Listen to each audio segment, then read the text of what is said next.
Assalamu alaikum bandiraɓe yiɓiyankoɓe Ayaw Piindi TV on calminama on juurama on ñaganama Allah moƴƴere onon kala e kuuɓal sikkela ko salminde on e weltanade on so on jinde darde on gandi wona darde revue de presse kono won ko kiwi ko kabaruji ganduɗa ɗi eɗen keeɓi ɗum tigui joni joni ummorade e direction mo ganduɗa o ko Ayaw Piindi TV ɗum ɗon noon ala no mbatten so wona bismade hoorejo on ɗon galle o wiyete ko Abou Samba Diop bisimilla ma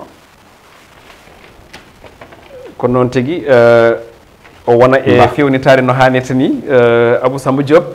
ene wayno gonɗen koye plateau Ayaw Habrirde Piindi TV e kabaru kesupul mo ganduɗa eɗen paayi e lelgo eɗen paayi e juɓɓudi gonka galle o ko adi foof en jii ko yewti e gasirde galle Amadou ɗum no holno sifori o saaha Amadou Moussa jarama e yeeɓiyankoɓe Piindi TV suka e mawɗo debbo e gorko mo kala salminama salminago leedi e salminago teddugal no mbiɗani ko noon saabu eɗen gandi ɗo ɗum wona ɗo koye saaha baɗɗo fayida no feewi kono noon ko wiide ko kabaru jaam kabaru jaam ñande fof Piindi TV ne abbo beele maji yeeɓiyankoɓe mum e heeɗiyankoɓe muɗum haalirde Ayaw galle Amadou gasi hande gonɗen koye oɗo aljuma mo gonɗen hande galle Amadou gasi kono hotoɓe cuno saabu goho saison 2 mo ganduɗa ko Diewo wonno ina dartino seeɗa sababu no juɓɓuɗi en kalni ko fate rafi corona o peeje mawɗe mbaɗama doole mbaɗama hen ma artu janggo aset midi so Allahu lamɗo jaaɓi ɗum ko on kabaru ko fati e Diewo bandiraɓe soɓe certa galle Amadou tan ɓe ndiwat ɓe ñakkoto koye Diewo janggo midi so Allah lamɗo jaaɓi mo kala yo ɓatto portable mum e Ayaw mum ngam wawa yiyande kesam he sabagal to banggue Diewo saison 2 jokkugol muɗum e juɓɓudi kesiri mbaɗani hen ndi e golle goɗɗe kese mbaɗaɗe e nder hen ɗe kona ɗum Amadou haali joni galle Amadou Diallo gasi hande kono ko ngal ɗo dawal gasi dawal gayowal ngal galle Amadou attata koye juɓɓudi gondi kesiri ɓurɗi jogade doole e fayida doole mbaɗama hen fodde fo waɗama hen karalleje mbaɗama hen ko soomi hen kadi ko baɗono Amadou Tidiane Ndiaye jaltaɓe bow kañumne ko gartowo gartagal e sifa goɗɗo ɗum foof ko abbade beelemaji bandiraɓeɓe Amadou Moussa an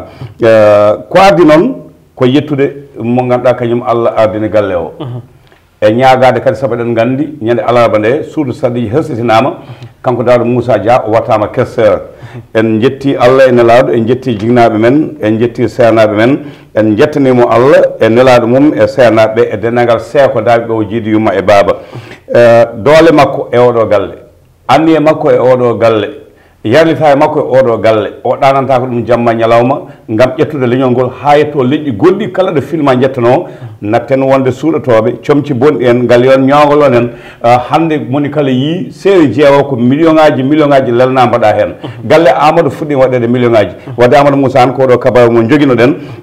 bandiraɓe haqqillaji mabɓe deej en mbino ko ɓernde walde jomum fina dawra so ɓernde fecci laabi jomum nimsata Diewo e lembel Mariama Hammadou e jalte coyne funeɓe ɓe gartat joni joni sallallahu jaɓi kono noon tigi Abou Samba Diop onon direction o e wondude joom galle o kanko Dawro Moussa Dia oɗon goni e liggade no mbiyani jamma e ñalawma subaka e kikiɗe yimɓeɓe kadi ko namdotonoɓe série Diewo holko dartina ɗum holde arata saabu eɗen gandi ko série mo ganduɗa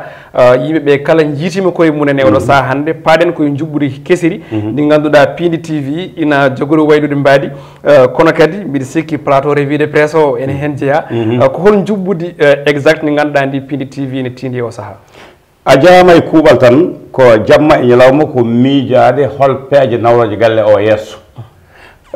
sa ngabbi dow ma taw koye golle wona ko masuŋeɓe goni toon ko studio ji wona e fewnede wona ko e jokkede wona ko e yañede ɗum ko dow o wona deuxiéme étage mo ganduɗa koye maadi wona to banggue kaɓirɗe wajiɓe puɗɗima yiide to banggue weeyo guila e jolfuɓe ha leƴƴi goɗɗi kala neɗɗo woni joni joni ƴewdo fuɗɗi waɗede ngo kala ɗo gonɗa eɗo gonɗa eno gonirɗa ma Piindi TV tawi toon ma haalirde kadi Piindi TV tawi toon tawa tampani hande tan keeɓi bandiraɓe jolfuɓe hewɓe wiɓe ne jiiɗi wonde ambassadeur uji men e nder leyɗele ɗe en jaɓ en calaki yo goɗɗo won ambassadeur men kono ɓiɓɓe fulɓe yoɓe gon ha joni ko wiyete ko hono ambassadeur uji meɗen to banggue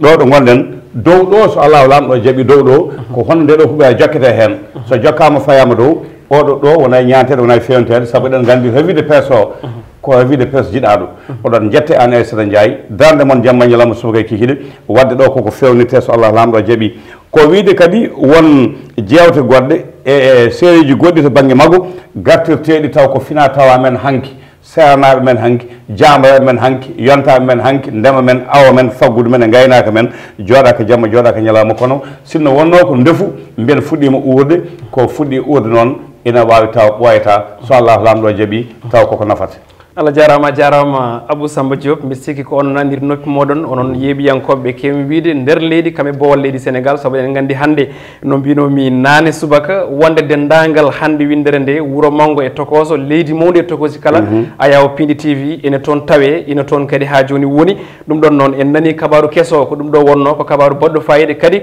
ko onon panno holto saison holto série jeewo yarata kono kadi hol programme uji kuccam jogaɗi hannde o koni ɗum lelori wadde sikkela ko ɗum wonno ko garnoɗen keɗen jettina bandiraɓe kala e kuuɓal en dokkodiri aadi sahaji goɗɗi so Allahu lamɗo jaaɓi Abou Samba Diop Allah jarama a jarama a jarama seydi